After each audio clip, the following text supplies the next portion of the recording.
প্রিয় ছাত্রছাত্রী, আজকে তোমরা জানবে অস্থিসন্ধির বিচলন কী এবং অস্থিসন্ধির বিচলনের কয়েকটি উদাহরণ। আমাদের মস্তিষ্ক থেকে যখন কোনো নির্দেশ আসে তা স্নায়ুপথ দিয়ে মাংসপেশিতে পৌঁছায়। স্নায়বিক উদ্দীপনা পৌঁছানো মাত্রই নির্দিষ্ট মাংসপেশি সংকুচিত হয়ে ছোট হলেই অস্থিসন্ধির প্রতিবেশী অস্থিগুলো যে কোনো দিকে সঞ্চালিত হয়, সামনে, পেছনে, পাশে বা কখনো মোচড় দিয়ে ঘুরে। এটাই হলো অস্থিসন্ধির বিচলন। এবার অস্থিসন্ধির বিচলনের কয়েকটি উদাহরণ দেখো। 1 নম্বর, বল এবং সকেট সন্ধি। এই ধরনের অস্থিসন্ধি দেখা যায় কাঁধে ও কোমরে। যেমন কোমরের অস্থিসন্ধিতে পায়ের উপরের হাড় বা ফিমার উপর দিকটা একটা গোলক বা বলের মতো। সেই অংশটা শনিচক্রের দুপাশে গাছের কোঠরের মতো অংশে ঢুকে থাকে। ফলে কোমর থেকে পায়ের বিচলন সামনে পেছনে ডাঁয়ে বাঁয়ে সব দিকেই হয়, এমনকি তা অনেকটা চরকির মতো ঘোরানো সম্ভব হয়। 2 নম্বর, হিঞ্জ সন্ধি। দরজা বা জানালা কবজার মতো এই রকমের সন্ধি থাকে আমাদের হাঁটুতে বা কনুইতে। এখানে যে কোনো একটা প্রতিবেশী অস্থির, যেমন পায়ের ফিমারের সাপেক্ষে হাঁটুর নিচের দুটি লম্বা অস্থি জঙ্ঘাস্থি এবং অনুজঙ্ঘাস্থি কেবলমাত্র পিছনে ভাঁজ হতে পারে, সামনে নয়। তেমনই কনুইতে হাত ভাঁজ করা যায় কেবল সামনের দিকে, পেছনের দিকে নয়। 3 নম্বর, পিভট সন্ধি। এই ধরনের অস্থিসন্ধিতে একটি প্রতিবেশী অস্থিকে অক্ষ করে অপর অস্থিটি ঘুরতে থাকে। যেমন আমাদের মেরুদণ্ডের গলা অংশের 2 নম্বর কশেরুকার অক্ষ বা কিলক দণ্ডের চারধারে আবর্তিত হয় 1 নম্বর কশেরুকা বা অ্যাটলাস।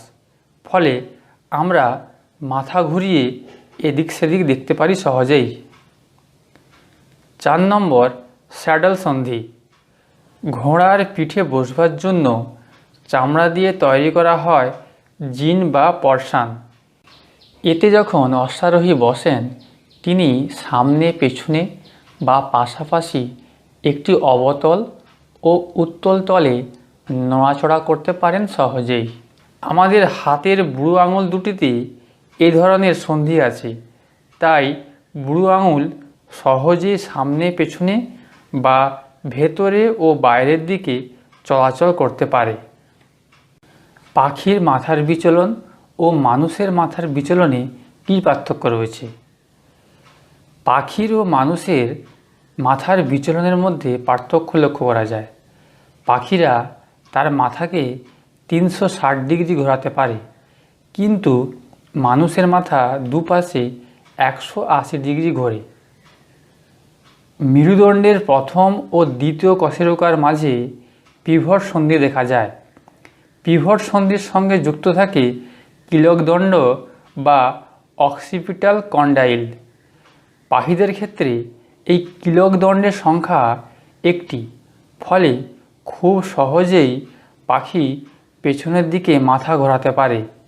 কিন্তু মানুষের ক্ষেত্রে এই কিলক দণ্ডের সংখ্যা 2টি হওয়ায় দুপাশে ঘাড়ে আটকে যায়।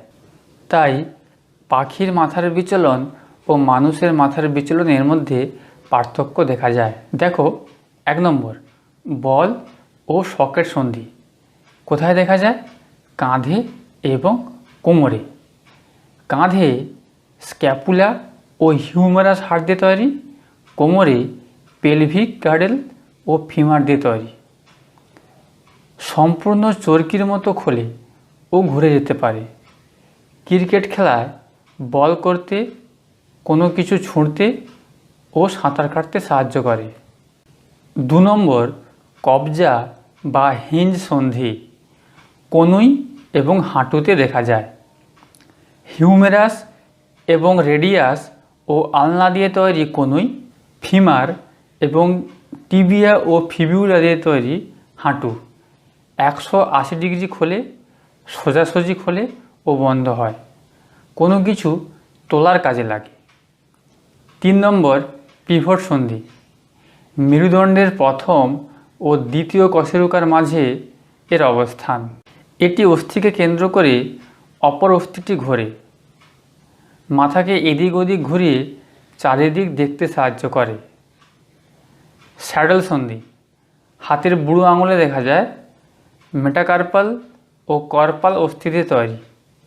90 ডিগ্রি খোলে ও অনেকটা চলে, যে কোনো কাজ করতে সাহায্য করে।